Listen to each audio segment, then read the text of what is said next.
Welcome back to Inside the Teen Mind, the podcast dedicated to helping parents, caregivers, and community members better understand what's really going on in the lives of today's teens.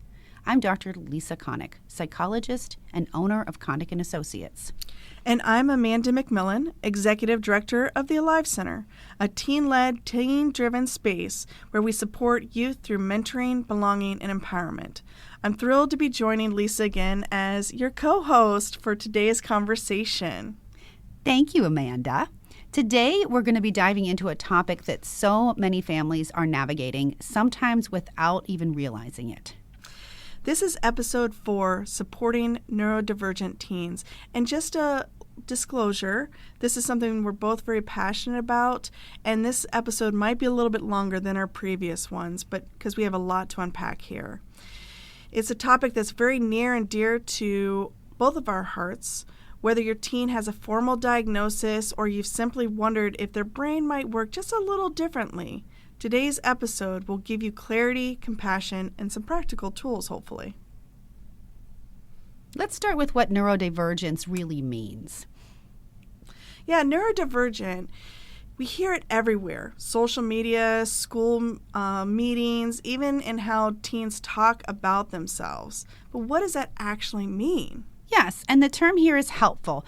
It's sometimes used very loosely, and that can make it lose some meaning. If we think about it from a clinical perspective, neurodivergence simply means that the brain processes, interprets, or responds to information differently than what is considered typical or neurotypical. It's not a diagnosis. It is an umbrella term. And interestingly, people can self-identify as neurodivergent when they recognize that their brains function differently than what we would expect the neurotypical peers to be. Yeah, like I sometimes hear teens using the word neurodivergent to mean something like, I'm a little quirky, or maybe I get overwhelmed easily, but it can include a lot more. Yes, exactly. And we're going to describe this a little bit to you today. Many people think of neurodivergence as referring to autism or ADHD, which are the most commonly recognized examples of a neurodivergent brain process. It also, though, can include dyslexia, other types of learning differences, sensory processing differences, Tourette's syndrome, individuals with giftedness combined with executive functioning struggles, which we often hear people refer to in some cases as twice exceptional, as well as anxiety-related processing differences. So at the heart of this, a neurodivergent teen experiences the world differently. Not better, not worse, just different. I mean, in some ways, it could be a superpower. That's right. We want to go on to talk a bit about some of the cues that parents often miss or may see when they are questioning whether their child might be neurodivergent. So in the therapy setting, parents will often come to us and say things like, my kid is so smart, why can't they get anything done? Or they're so lazy, which is a really hard thing to hear as a therapist. Yeah. Or they can be like super hyper focused on video games for like hours and hours on end, and they just can't stop and start their homework. I hear that one a lot at the Alive Center. And we hear that a lot from parents. So these can be at least some early indicators, not necessarily signs of failure or defiance, but just some suggestions that this child's brain might be wired a bit differently. So some of the other common clues that we might see when we're thinking about a neurodivergent brain: inconsistencies in attention, difficulties getting started or what we call initiating tasks, and not preferred tasks. These are more often unpreferred tasks. A lot of intense emotional reactivity or what we call dysregulation. Individuals who may be overwhelmed by transitions, so moving from one thing to another or being interrupted from their work. Another thing we often see at the practice are rigid routines. So people get very flustered when their routine is interrupted. individuals with sensory sensitivities. I'm giving you a long list here, but there's Yeah. a lot of things that kind of integrate into potential neurodivergence.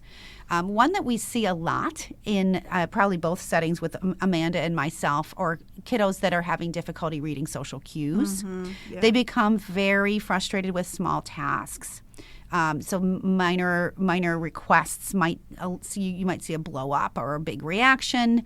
Motivations that swing depending on their interest. So we see a lot of kids that really don't mind doing their preferred things, but they have a hard time following through on tasks that parents or teachers prescribe to them, and a very deep focus on some preferred topics, such as their video games or their Pokemon collection. Yes, that's what I was going to say. Pokemon collection, things of that nature. Yeah. Yeah, but boy, this really resonates with me a lot, Lisa. And I love that you always remind parents that these cues don't automatically mean a diagnosis. Right. Yeah. Yes. These are simply patterns that can help adults respond with understanding instead of criticism. As I like to say, because I have 4 children of my own, and I wish that what I did for one was it, and then I worked for all 4 of them, but every single one of them is very different. Some of them might have some of these components, like maybe some hyperfixation on certain topics or a hard time transitioning to preferred tasks. And so really the way that I parent and guide them is really different, and the more I understand kind of what's kind of going on with them and how to redirect them or what relates best to them just helps the ease in our communication and working together. And so I think that's really what we kind of want to unpack here, right? Yes, and I think the other piece too is this is going to look differently if you think your child might be neurodivergent, or if a lot of neurodivergent parents have neurodivergent kids, but this can show up differently. So, you may have one kid that demonstrates some of these patterns, and the other is very different. So it can vary across individuals, but it also can vary across different ages of development. And parents may often be confused about what's typical or normal development versus what's neurodivergent. Yeah, that makes a lot of sense.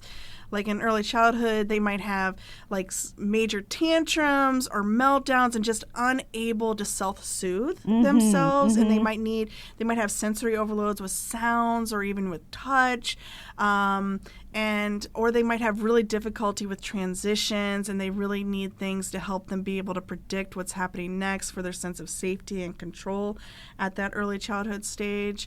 What about the elementary years, Lisa? How might this come up? Yeah, I think that there are some signals that could clue you in for elementary ages. This is when kids are in school. So you're going to see some of that resistance maybe to structured activities or unpreferred tasks like homework.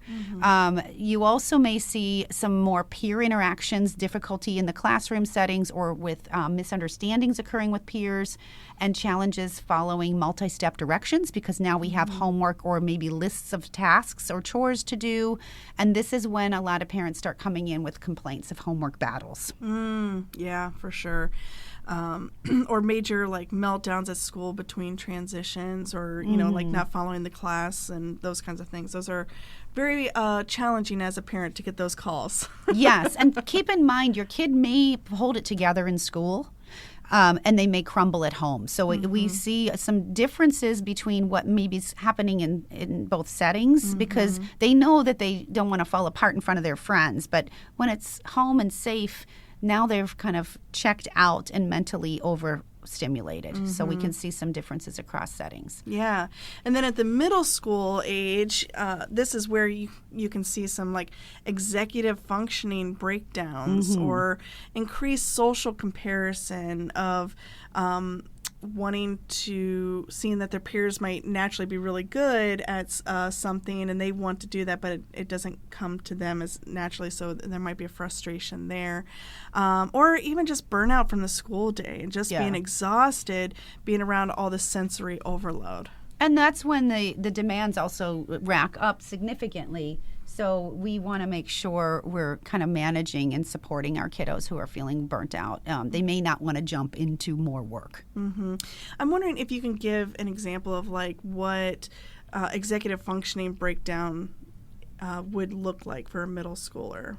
Sure. I think about it as all of the organizational demands that we see ramping up in middle school. So they've got to navigate a locker. Most kids don't even use their lockers because it's too much extra work. They've got to keep track of all their classes. They have to keep track of assignments. They have to study in advance for tests. And these are really challenging. And then at this stage, they may be managing some extracurricular schedules as well.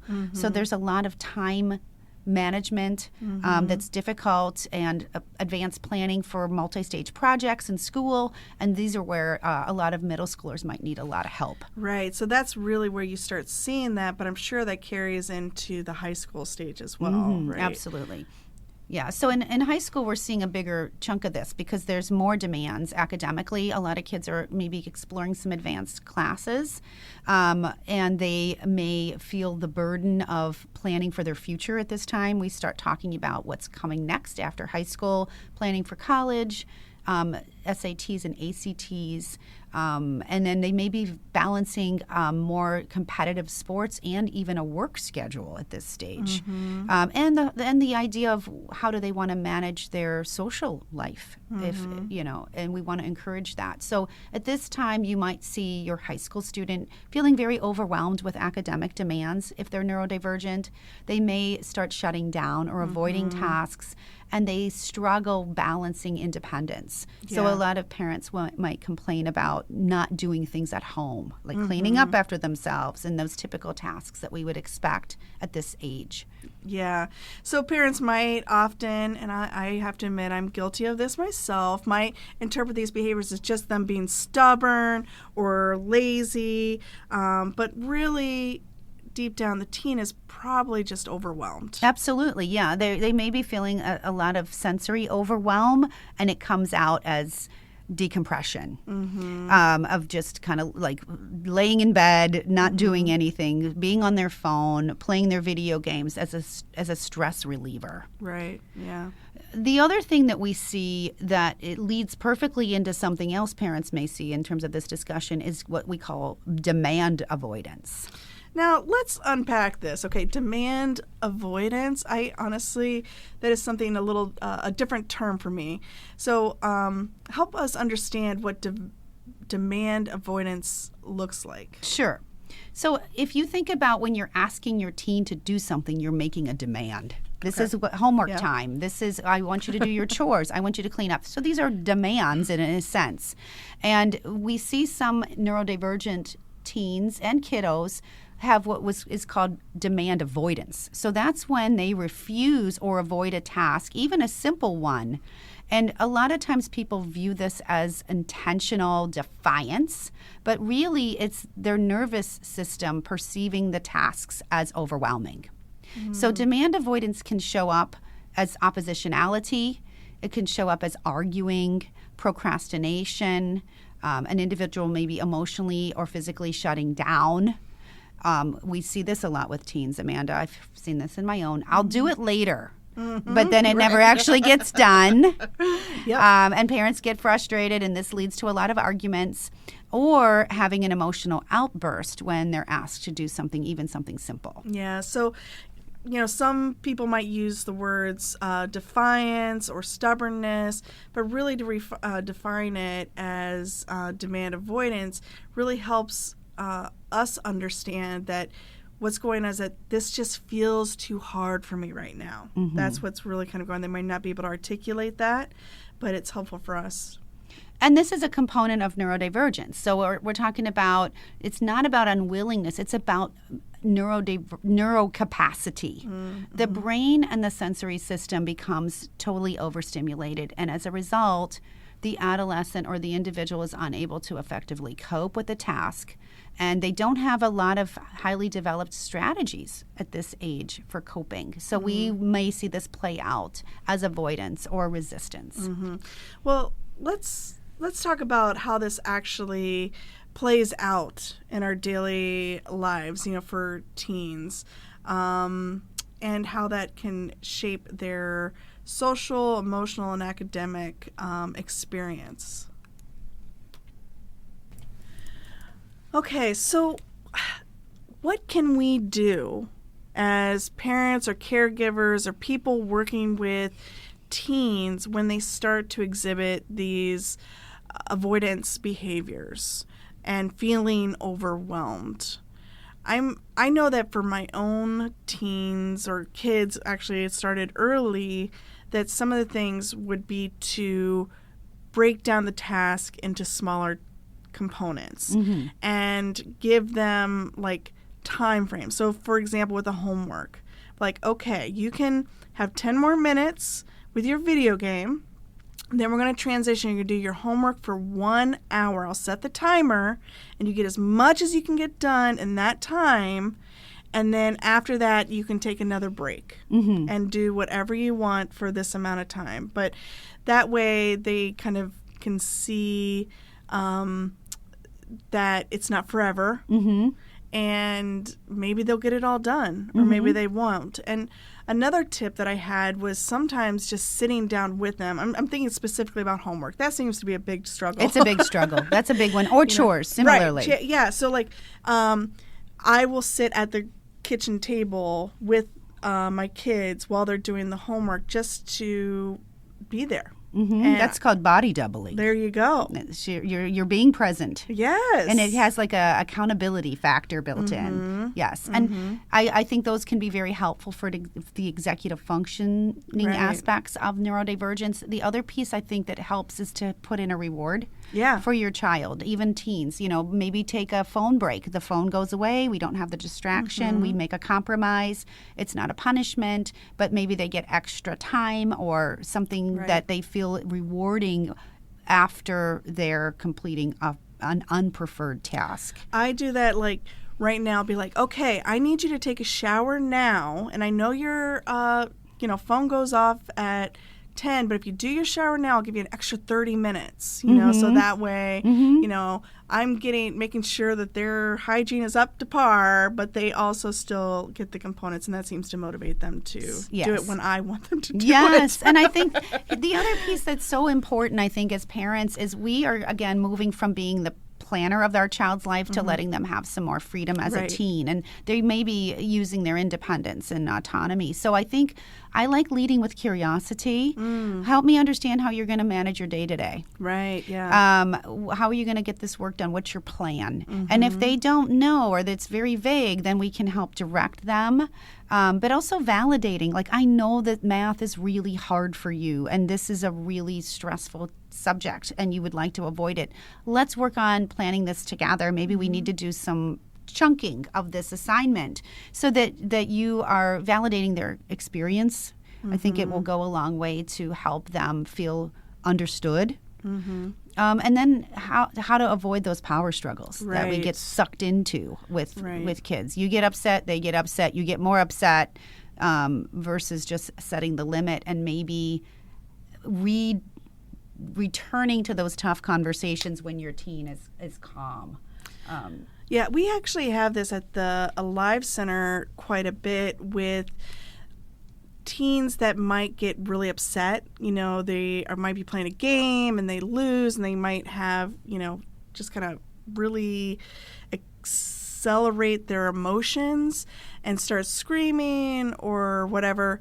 What I tell my team is the best thing you can do to de-escalate is to stay calm. If you don't, rise your voice or your tenor up to their level and you stay calm, that actually maintains control. Because once you yell, you've lost control and the teen knows it and you know it, and nothing productive is really going to happen from there, right? So I know for myself, I will tell the teen, my kid, not at the center, right, at my own personal children, because it's different as a parent, that I'm getting really upset right now, and I myself need to take a time out, and I'm going to come back and talk to you about this later, because I don't want to lose it in front of them, and also model for them. Absolutely. Effective modeling to show this is an appropriate skill. is to take a moment to decompress and take a break. I think we also want to encourage our kids to be able to communicate effectively. So teaching them that it's okay to express, I need more time, or I'm feeling overwhelmed, or can I take a break? And one thing we do see with a lot of our neurodivergent clients or teens at the practice is they don't self-advocate. They just assume that how they're feeling might be known to others, or they just don't have good expressive language abilities. So we want to encourage self-advocacy and praise those opportunities that they show that. Or the reverse, they might be afraid to ask for it because they're afraid of rejection, that they might not get what they're asking for. Yes, true. So we need to be open and realize when they are self-advocating and praise them for doing that and letting us know what they need. Yes. So we hope those tips are a bit useful for you. We use them at the center and we use them in practice at my therapy practice. Right now we're going to take a short break, and when we come back, we're going to talk a bit more about social and emotional life of neurodivergent teens.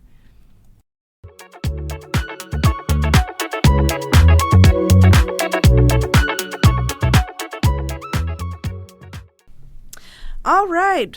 Welcome back. So now we're going to dive into more of the social development for teens that are identified as neurodivergent and maybe struggle in this area. How do we help them? Or what are some of the things we might notice in this area? Well, when we talk about teens' social development, it's important, I think, to acknowledge that many teens, especially those who are neurodivergent, and including those with ADHD or autism, experience the social world very differently than a neurotypical individual. Their challenges aren't because they don't want friends or connection, and I think that's a misnomer, is that they're not interested, they're aloof. It's often that the social environment demands skills of them that are still developing or that don't come naturally. Neurodivergent teens often struggle with group dynamics, social nuance, and peer expectations. And unfortunately, many of them feel left out, or they mask, what we call masking, which is kind of pretending that they're neurotypical or acting as if they're neurotypical, which is exhausting because they are doing a lot of attending to others and mimicking or imitating. Yeah, I notice that oftentimes the teens that come to our center in this category are very literal and don't really understand like sarcasm or those kinds of contexts. So it can be difficult for them to understand that nuance like you were talking about. And it can show up in a lot of different ways. You know, some neurodivergent teens struggle with like perspective taking, understand when someone else might be thinking or feeling in the moment. Like if that person is feeling overwhelmed, but they want to play with them, they want to, hang out with them, play a game, but they're not feeling it. They just can't sense when it's time to give them a break, right?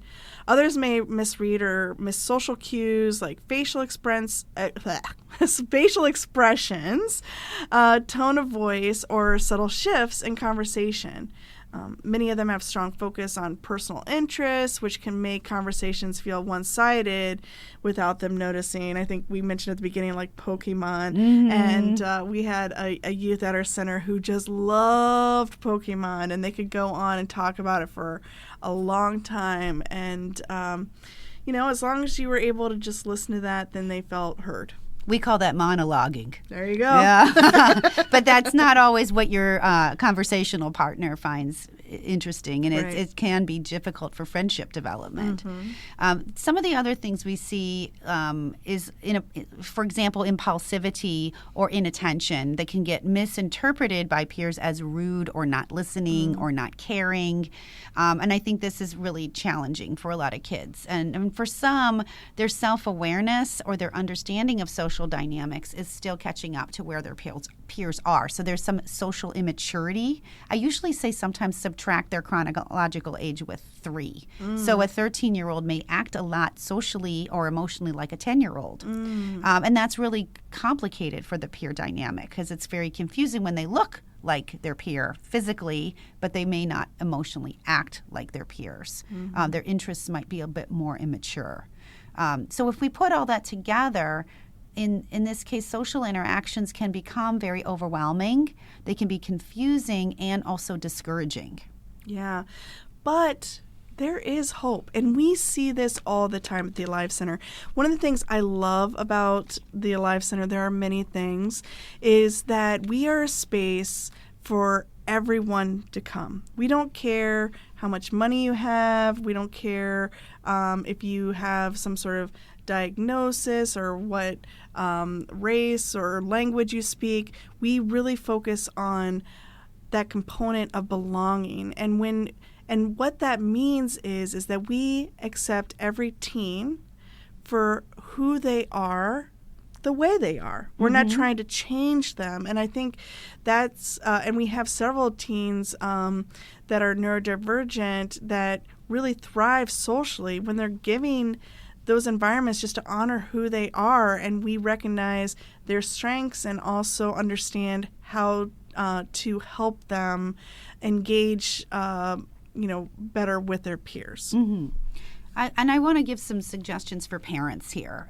because parents often come to us for social skills support.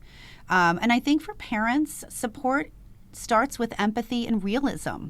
So in this case, your teen might need more explicit teaching of social expectations. They're not going to be intuitive about some of these things. They might need more time to warm up, and especially in a group setting, which can be very intimidating even for a neurotypical individual. Right, yeah.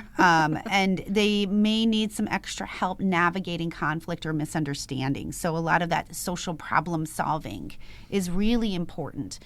Coaching them sometimes before an event, like what to expect, what will be expected of them, and what to do if they become uncomfortable can make a really huge difference. And Absolutely. Some of what we'll do is like planning for a birthday party. You're going to be attending a party. What do you do? How does that script look? Or if you're hosting a kid at your house, what does that structure look like? And that can really help them to feel at ease and less anxious. Yeah. And this is where community-based support really matters, especially with the adolescents as they're wanting to have more independence from their parents and gain more influence from their peers. At the Alive Center, we offer programs that give teens a place to feel accepted exactly as they are. And it's a space where neurodivergent teens can explore their interests, build friendships around shared passions, and develop social problem solving, conflict resolution, and leadership skills, all in a low-pressure teen environment. That's really important. It is very important. And I think therapeutically, support can also play a key role.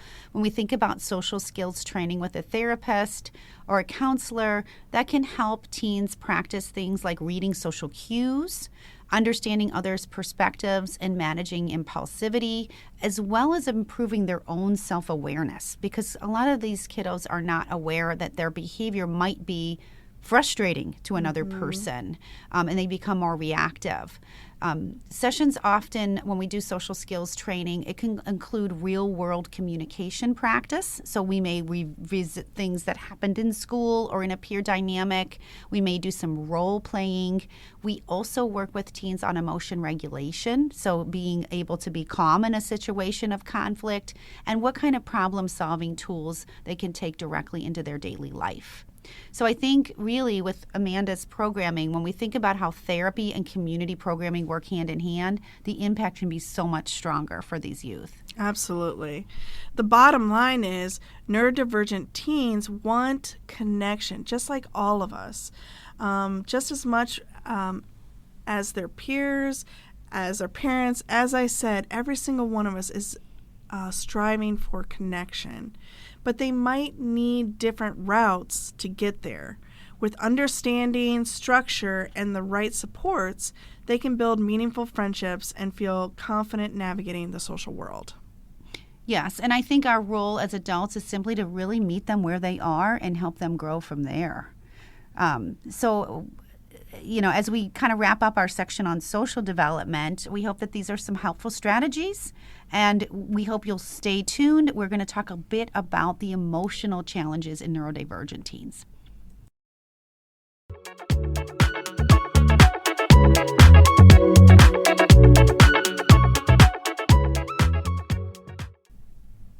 Welcome back. As we go into the next segment of neurodivergence, we want to talk a bit about the emotional aspects of neurodivergence and what that might look like in your teen. So along with the social differences, I think that many neurodivergent teens also experience or are more likely to experience some emotional challenges that can look very different than their neurotypical peers. And these emotional responses aren't intentional, and I think that's important to keep in mind. They are stemming from neurological differences in how the neurodivergent brain processes information, sensory input, uncertainty, and stress. One of the most common themes we see is emotional overwhelm. A neurodivergent teen might go from calm to distressed very quickly, not because they're being dramatic, but because their nervous system becomes dysregulated faster. This can look like shutting down, withdrawing, crying, snapping, or being rigid when they're trying to cope. Mm-hmm. Yes, I think we see that a lot in a lot of the kiddos at my practice. And it may look a bit immature, if you will. Mm-hmm. And I do think I want to remind people that this is that underdeveloped emotion regulation and distress tolerance process. The other piece that we see a lot is anxiety. Anxiety is a major factor that many teens may experience because of that reduced social awareness. Possibly challenges misunderstanding the social context. They do become aware that they don't get it at some point. Mm-hmm. And also having some difficulty accurately reading situations. Teens that are neurodivergent may also struggle with unexpected changes, transitions, or those in-between moments where the expectations aren't clear. So I always say, like, being in limbo is a very uncomfortable place for all of us. But being in limbo for neurodivergence feels even more intense, and that can be waiting for instructions or not knowing what's coming next, and that can create a significant spike in their anxiety. Yeah, and when anxiety rises, so does emotional dysregulation. A teen might not have the skills yet to label what they feel, identify the triggers, or communicate their needs.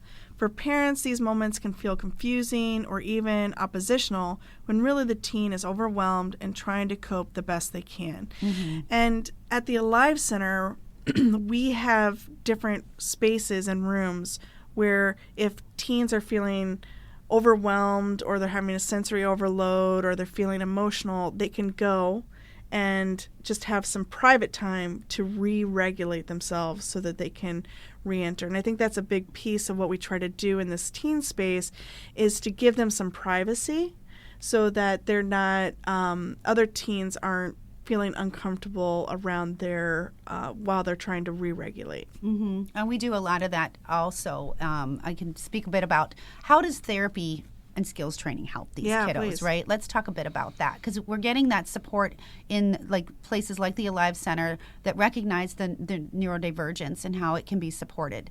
But I also think therapy can be extremely important and effective for neurodivergent teens, especially when we are focusing on concrete emotional skills. So I always recommend you find a therapist who has behavioral training and expertise in neurodivergence so that they can do very formal skills training for your kid.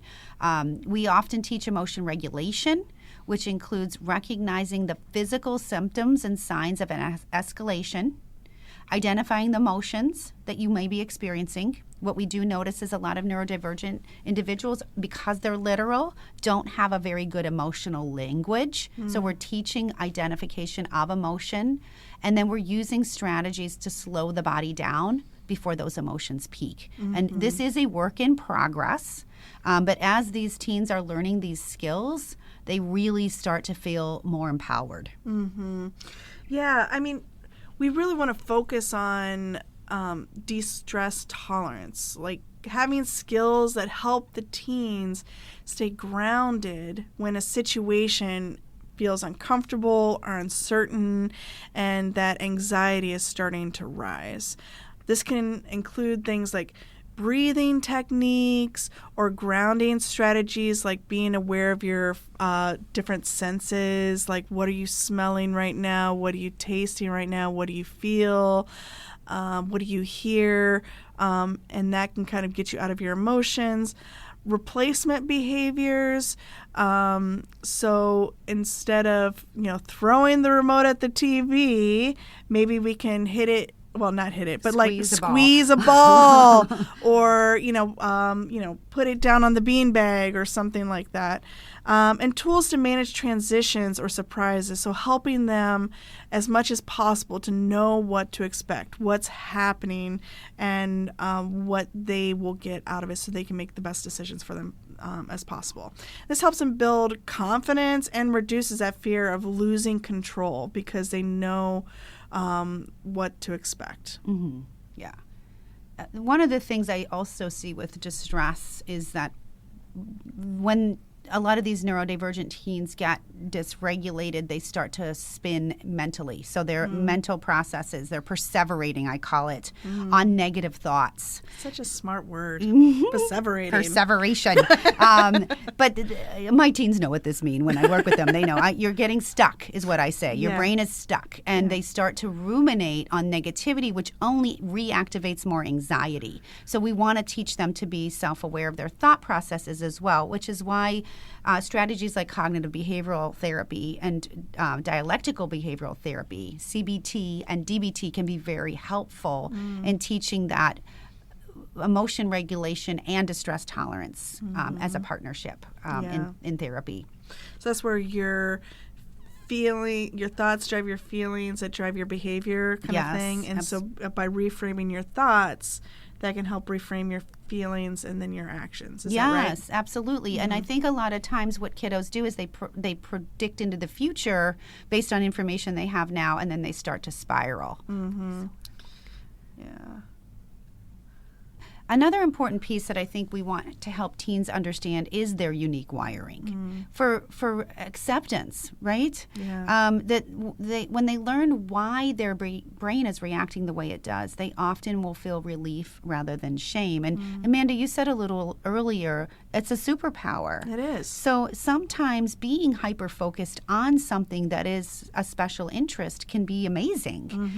Think about what, we have kids that are really good builders or really good artists because they hyper-focus. Some of the most powerful people in the world are neurodivergent. I mean, look at Elon Musk, Steve Jobs. All of them were identified as neurodivergent, right? Yes, and they can think outside of the box. Yeah. Yeah, in unique ways. So we want to encourage that. All right, so parents play a huge role in helping neurodivergent teens develop emotional resilience. A big part of this starts with adjusting our communication. Neurodivergent teens benefit from clear, direct, concrete language, right? They're very literal. So saying what you mean without any sarcasm, hints, or vague expectations reduces anxiety and frustration. So that's not just for parents, that's for everyone. That's hanging out with someone that's a little neurodivergent. If they're not picking up your sarcasm, then maybe you need to be a little bit more direct and clear and transparent about what you actually mean. Yeah, I think that those metaphors and things can be very confusing to some of our individuals. And some people can learn them. So there is, diversity in neurodivergence. But keep in mind that clear communication is really beneficial. And also, parents can help by adjusting expectations. So a neurodivergent teen might need more time to transition. They might need more support to plan ahead, or they might need more scaffolding during an emotionally challenging situation, which means you're kind of supporting them in stages and steps. In addition, a lot of our neurodivergent teens might not generalize skills from one setting to another. So what we see this a lot with, I learned this skill in school, but it's not being used at home. Or they use it in the therapy office, but they don't use it in another setting. So we do want to have repeated practice and modeling as an essential part of the support system. Yeah. I mean, really, who is neurotypical? You know what I mean? Like, all of us are very different and we need different things. So what I really hear you saying is, like, when you really understand how your kid ticks, right, and how they work best, and helping them understand so that they can, as they grow into that older adolescence, be able to articulate their needs, then they'll just be so much more successful and confident about their ability to succeed. Amanda, you alluded to this prior, but staying calm and predictable goes a long way. I think when a parent's emotional response stays steady, the teen's nervous system has an anchor. Mm-hmm. So you don't have to fix the emotion. When your kid's becoming emotional and dysregulated, you don't have to fix it. And I think we want to fix it so our kids are not feeling distress. Mm-hmm. But that's part of this distress tolerance training and support is really we need to help them feel safe enough to move through it. As we wrap up our segment today, I think we can leave with some final thoughts. Neurodivergent teens have incredible creativity, depth, and insight. They just need adults who understand their wiring. Exactly. When we stop trying to fit them into a mold, into this little box, and instead support the way their brains work and help them flourish and recognize that they are awesome the way they are designed, they will thrive. Thank you for joining us for episode 4 of Inside the Teen Mind. Share this episode with any parent, educator, or caregiver who you think may benefit. And join us next time as we continue unpacking the complexities and the strengths inside teens today. I'm Amanda McMillan. And I'm Dr. Lisa Konick. See you next time on Inside the Teen Mind.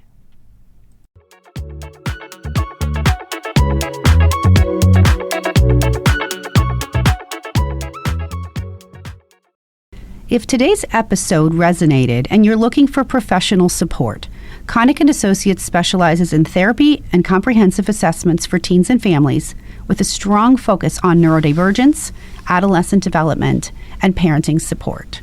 And if your teen, ages 5th grade through 12th grade, is looking for a place to be safe after school and in the summer, to be able to connect with peers and build confidence outside of traditional school or home settings, the Alive Center offers free, teen-led, teen-driven programming that supports social connection, leadership, and belonging. You can learn more about both Konick and Associates and the Alive Center through the links in our show notes. And if this episode was helpful, we'd love for you to help us out by subscribing, leaving a review, sharing it with others, and joining us for the next conversation on Inside the Teen Mind.